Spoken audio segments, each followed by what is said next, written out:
تجھے کھو دیا ہم نے پانے کے بعد، تیری یاد آئی تیرے جانے کے بعد۔ ناظرین، آج کے پروگرام میں ہم بات کریں گے کراچی میں پے در پہ پولیس کانسٹیبلوں کی ٹارگٹ کلنگ پر، کہ آخر ان ٹارگٹ کلنگ میں جو ہے کون سا دہشت گردوں کا گروپ ملوث ہے اور ان کے مقاصد کیا ہیں، ان وارداتوں کے ذریعے وہ کیا اچیو کرنا چاہتے ہیں، وہ کیا میسج کنوے کرنا چاہتے ہیں، ان کے مطالبات کیا ہیں، ان کے خواہشات کیا ہیں، جس کی تکمیل کے لیے جو ہے وہ پولیس کانسٹیبلوں کو ایک ایک کر کے جو ہے وہ ہلاک اس وقت کر رہے ہیں۔ جو سلسلہ جو ہے وہ ساؤتھ زون کے ڈیفینس جیسے پوش علاقے سے شروع کیا گیا تھا، بورڈ بیسن ٹریفک چوکی کے کانسٹیبل کو قتل کرنے کی صورت میں وہ سلسلہ کم ہونے کے بجائے بڑھتا چلا گیا، ایک ڈسٹرکٹ سے دوسرے ڈسٹرکٹ، ایک زون سے دوسرے زون، دوسرے زون سے تیسرے زون یعنی ویسٹ زون تک پہنچ چکا ہے، ساؤتھ سے ایسٹ، ایسٹ سے ویسٹ، یعنی کہ اس دہشت گردی کی آگ نے اس وقت آہستہ آہستہ پوری کراچی کو جو ہے وہ اپنی لپیٹ میں لے لیا ہے۔ کراچی کی 50,000 سے زائد پولیس فورس جو ہے وہ چند مٹھی بھر دہشت گردوں کو تاحال جو ہے وہ گرفتار کرنے میں آخر کیوں ناکام ہے۔ گرفتاری تو کجا، اب تک جو ہے وہ کراچی پولیس یہ بھی نہیں معلوم کر سکی کہ ان وارداتوں میں دہشت گردوں کا کون سا گروپ ملوث ہے، حالانکہ پورے شہر میں جو ہے وہ کیمروں کا جال بچھا ہے، لیکن اس کے باوجود پولیس جو ہے وہ اب تک یہ معلوم کرنے سے قاصر ہے۔ کہا تو یہ جا رہا ہے کہ ایک سی ٹی ڈی کا جو افسر تھا راجہ عمر خطاب، اپنی آپریشن کی وجہ سے، اپنی بہادری، اپنی دلیری کی وجہ سے اور اپنے کارناموں کی وجہ سے جو ہے وہ کراچی کی 50,000 کی پولیس فورس پر جو ہے بھاری تھا۔ یہی وجہ ہے کہ آج کراچی کے عوام ہو، کراچی کی پولیس ہو، سب کے سب جو ہے یہ گنگنانے پر مجبور ہے کہ تجھے کھو دیا ہم نے پانے کے بعد، تیری یاد آئی تیرے جانے کے بعد۔ جب تک راجہ عمر خطاب تھے تو اس وقت تک دہشت گردوں میں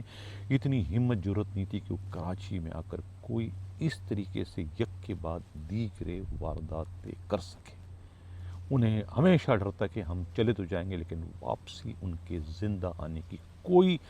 گارنٹی نہیں تھی، اتنے زیادہ وہ گھبرایا کرتے تھے راجہ عمر خطاب کے سی ٹی ڈی میں پوسٹنگ کی وجہ سے۔ اب ان کی ریٹائرمنٹ کی خبر سنتے ہی جو ہے وہ سب سے زیادہ جشن جو ہے وہ خود دہشت گردوں نے منایا، اور اس کا زندہ ثبوت جو ہے وہ ان کے ریٹائرمنٹ کے بعد کراچی میں دہشت گردی کی نہ رکنے والی وارداتوں کی شروعات ہونا ہے، جو آپ کے سامنے ہے کہ اب تک جو ہے وہ 10 سے زائد جو ہے وہ ٹارگٹ کلنگ کر چکے ہیں، اور خاص طور سے پولیس اہلکاروں کو ہی اس کا نشانہ بنایا جا رہا ہے۔ پھر یہ سوال پیدا ہوتا ہے کہ آخر ایسا کرنے کے ان کے مقاصد کیا ہیں، ان کے مطالبات کیا ہیں، وہ کیا چاہتے ہیں حکومت سے، ان کے کون سے کوئی دہشت گرد ساتھی اس وقت گرفتار ہیں، پولیس کسٹڈی میں ہیں، جیلوں میں ہیں، جو کہ ان کے رہائی کے لیے یہ سب کچھ کر رہے ہیں، مطالبات منوانا چاہتے ہیں، کیا ہے ان کی ترجیحات، کیا ہیں جس کے لیے انہیں جو ہے خود پولیس والوں کا اس وقت پانی کی طرف سے خون بہانا پڑ رہا ہے۔ یہ وہ سوال ہے جسے جو ہے وہ اس وقت ڈھونڈنے کی، اس کی جوابات جو ہے وہ جاننے کی اس وقت کوششیں ہو رہی ہیں۔ کراچی پولیس کے پاس، سندھ پولیس کے پاس تو کوئی لایا حمل نہیں ہے ان وارداتوں میں ملوث دہشت گردوں کے زندہ یا مردہ پکڑنے کا۔ وہ اپنے احتیاطی تدابیر تو اختیار کر رہے ہیں کہ پولیس والوں پر پابندی عائد کر دی گئی ہے کہ وہ اب یونیفارم پہنے جو ہے نہ تو تھانوں میں آئیں گے، اپنے ڈیوٹی کے مقامات پر جائیں گے، اور نہ ہی ڈیوٹی ختم کر کے اپنے گھروں پر جو ہے پولیس یونیفارم پہن کے جایا کریں گے۔ یعنی وہ پولیس یونیفارم جو کہ پولیس والوں کا کبھی زیور ہوا کرتا تھا، کبھی یہ ہم سنا کرتے تھے کہ پولیس کی جو یونیفارم ہے یہ شیر کی کھال ہے، جس کو پہننے سے جو ہے گیدڑ بھی شیر بن جاتی ہیں، لیکن اب تو خود شیر اگر پولیس کی یونیفارم پہن لے تو وہ گیدڑ بن جاتا ہے۔ یہ حالت اس وقت سندھ کی پولیسنگ نے اور کراچی کی پولیسنگ نے خاص طور سے بنا لی کہ خود ان کی اپنی وردی، ان کا اپنا یونیفارم جو ہے وہ ان کی جان کا دشمن بن چکا ہے۔ اب سرکاری طور پر جو ہے یہ اعلان